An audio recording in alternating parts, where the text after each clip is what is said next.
तो यहाँ पे भी स्वामी जी कहते हैं first we use analysis then we use synthesis. पहले तो हम अपनी बुद्धि, तीव्र बुद्धिमत्ता से ये जगत में क्या आकर्षण है, किस चीज के प्रति हमारा आकर्षण है, किस चीज के प्रति हमारी वासनाएं जाती है, वो समझ करके कामना वासना को काटे, और फिर उसके बाद में वही चीज जो कि हमको एक नेगेटिविटी की ओर ले जाती थी, उसी को हम दिव्यता के रंग से रंग दे। वो जैसे वो कहते हैं ना कि रमणीर संगे थाके ना कोरे रमण, स्त्री के साथ में रहता है किंतु किसी भी तरह का काम भाव स्त्री के साथ में नहीं होता। तो ये हो गया अपना आदर्श। In the world of science, the forces are gradually narrowed down into the search for one underlying force। ये जो विज्ञान का जगत है उसमें जितनी भी फोर्सेस है उसको एनालाइज करके करके जो अंडरलाइंग यूनिफाइंग फोर्स है उसका एक खोज करने का साइंटिस्ट लोग प्रयास कर रहे हैं। ये जो अंडरलाइंग यूनिफाइंग फोर्स, इसको ग्रांड यूनिफाइड थियरी GUT ऐसा करके ये लोग कहते हैं। ये चार जो फोर्सेस हिस्टोरिकली चली आ रही है, हमारे साइंटिस्टों ने उसको एनालाइज करके खोज निकाला है। Gravitation, electromagnetism, strong nuclear force और वीक न्यूक्लियर फोर्स, ये चार बेसिक फोर्सेस है। किंतु जैसे जैसे ये साइंस और मैथमेटिक्स और फिजिक्स का डेवलपमेंट होता गया, वैसे वैसे पता चला कि ये जो स्ट्रॉन्ग न्यूक्लियर फोर्स और वीक न्यूक्लियर फोर्स, इन दोनों को हम एक ही सेट ऑफ इक्वेशन से एक्सप्लेन कर सकते हैं।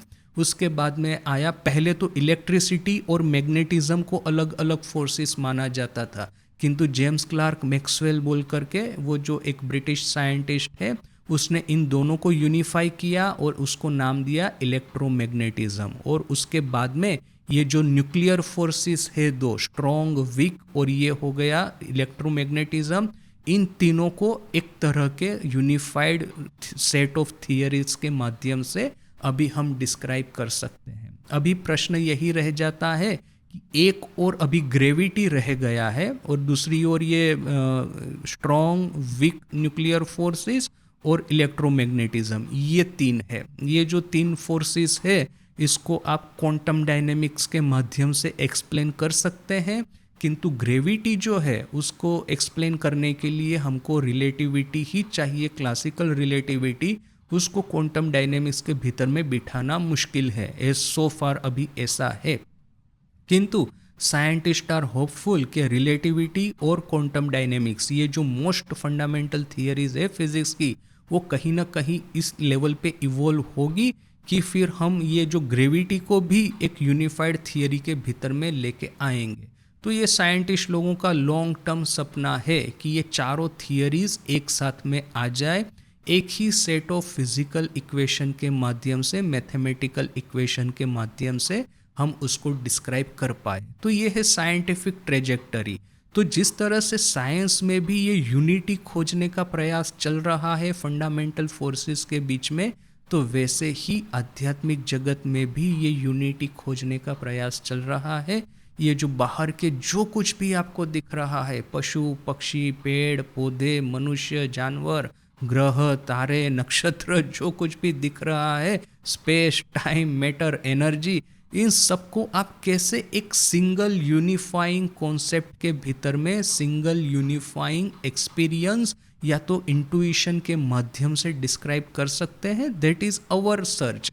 और ये सर्च परिणत जब हुई, जब ये पता चला कि ये ब्रह्मन ही है जो कि इस पूरे जगत का जो सबस्ट्रेटम है, या तो कहेंगे ये पूरा जगत जैसे कि ब्रह्मन का ही विभिन्न विभिन्न मैनिफेस्टेशन है।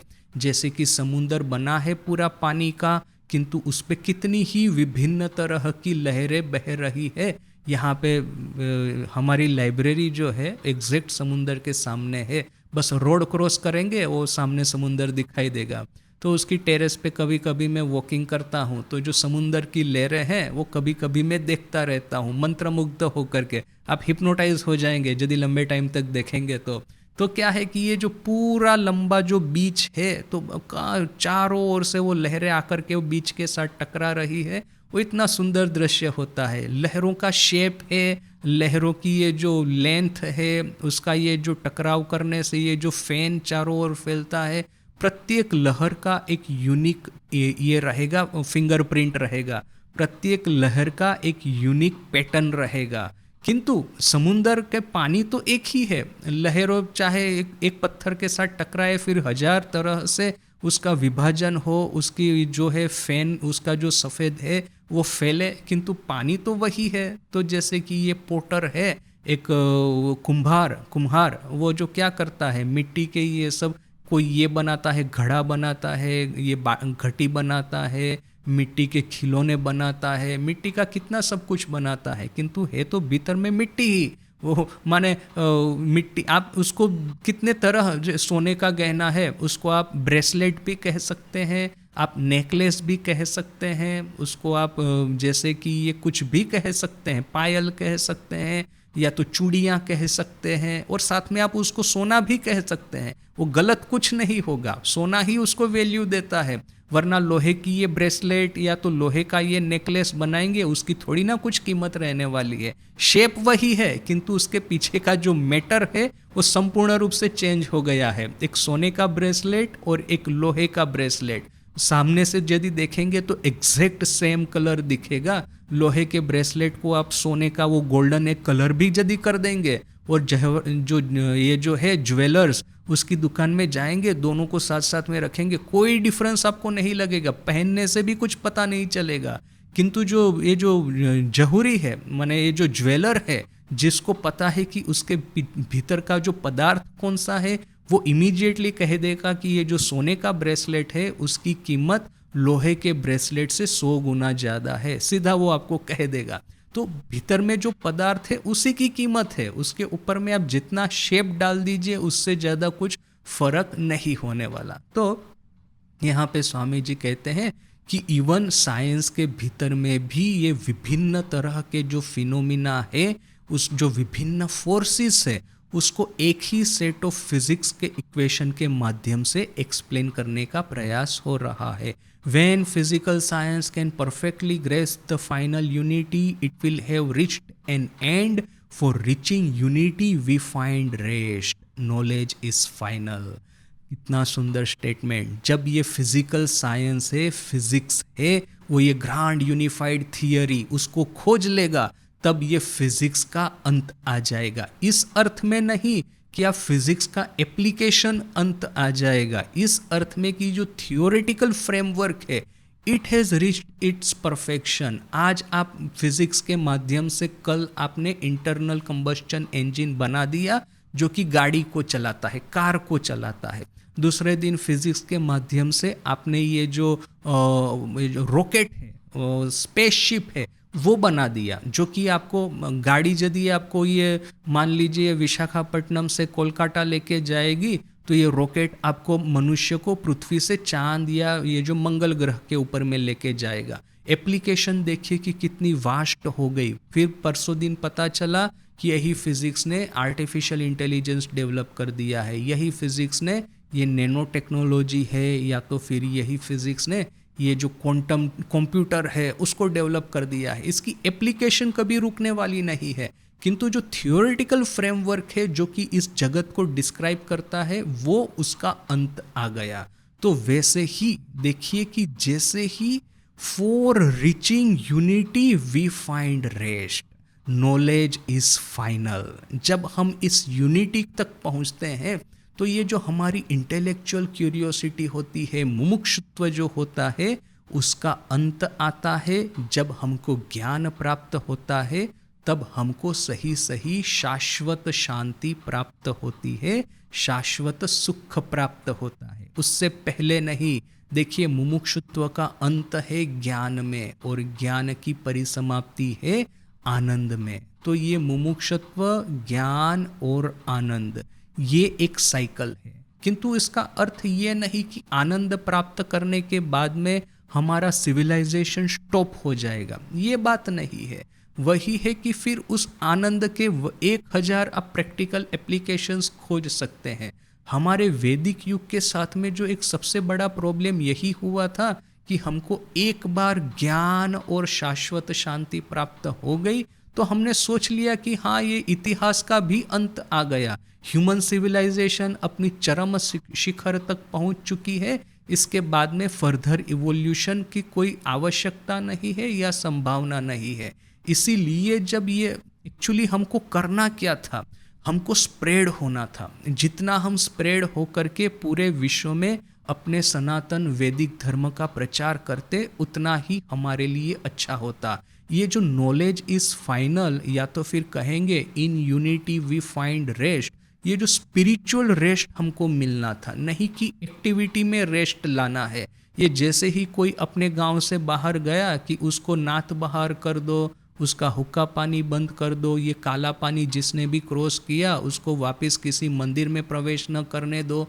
इस तरह की ये जो मानसिक संकुचितता भारत में प्रवेश कर गई थी, यही कारण है कि जब हम लोग यदि वहाँ पे नहीं जाएंगे तो वे लोग अपने यहाँ पे आएंगे। ये इतिहास का सिंपल नियम है, expansion is life, contraction is death. या तो आप विदेश में जाइए प्रचार करने के लिए, या तो विदेशी लोग आएंगे हमारे पे अत्याचार करने के लिए। ये प्रचार और अत्याचार, यही दो चीज़ें संभव है। इसके बीच में ये जो knowledge is final and unity is rest, ये सिर्फ आध्यात्मिक जगत में ही संभव है, नहीं कि जागतिक सांसारिक जगत में। ये जो डिस्टिंक्शन है वो शायद हम लोग भूल गए, बोल करके we rested upon our laurels, जैसे इंग्लिश में कहते हैं कि जो सफलता मिली, इस आध्यात्मिक सफलता के सहारे हमने सोचा कि बस अभी पूरा सिविलाइजेशनल जो बाकी का बचा है लाइफ स्पान, वही शांति और आनंद से गुजारेंगे, जो कि कभी संभव नहीं है।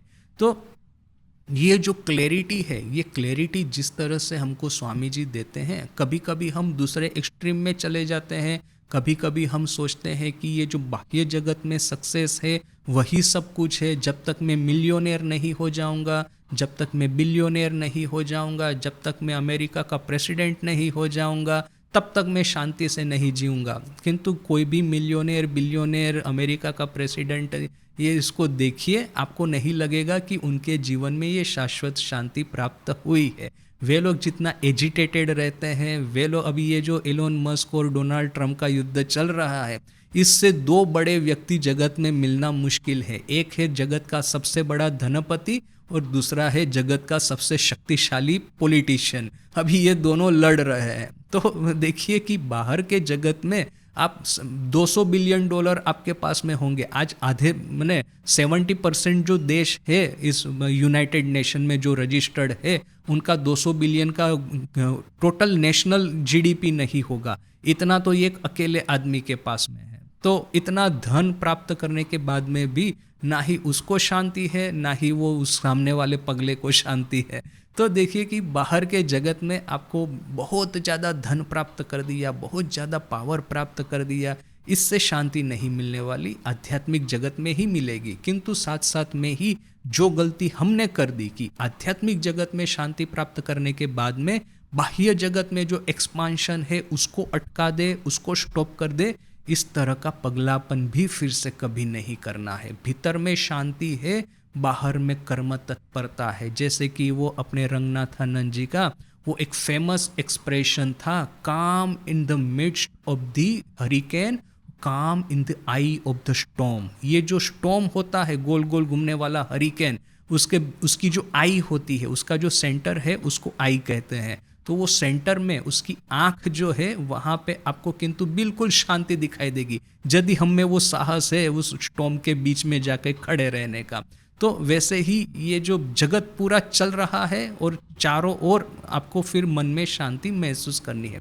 देखिए भगवान महावीर का एक बड़ा सुंदर ऑब्जर्वेशन है, मैंने बहुत साल पहले पढ़ा था। सो उसका जो वेरिफिकेशन या फैक्चुअल वो एग्जैक्टली ऐसा ही है ऐसा मैं गारंटी नहीं दे पाऊंगा, बहुत साल पहले पढ़ा था, किंतु वो हमेशा मेरे मन में बैठ करके रहा है। वो जिस राजधानी में वो जो भगवान महावीर प्रिंस थे, राजकुमार थे, वो जहाँ पे उनका इतना आदर सत्कार चल रहा था, वहाँ पे वो राजकुमार अर्थात आप समझ ही लीजिए जहाँ पे भी जाएंगे उनको सबसे ज़्यादा हाईएस्ट सम्मान मिलेगा। तो वो एक राजकुमार के तौर पे उस राजधानी में रह रहे थे। बाद में वो भिक्षु हुए, बाद में उनको कैवल्य प्राप्त हुआ और फिर वही राजधानी में वापस आकर के उसकी गलियों में वो भिक्षा मांग रहे हैं। तब वो कहते हैं कि इस गली में मैं राजकुमार होके घूमता था, उस समय मुझे जितनी शांति नहीं मिली थी उतनी शांति इसी गलियों में भिक्षा मांग करके मुझे मिल रही है।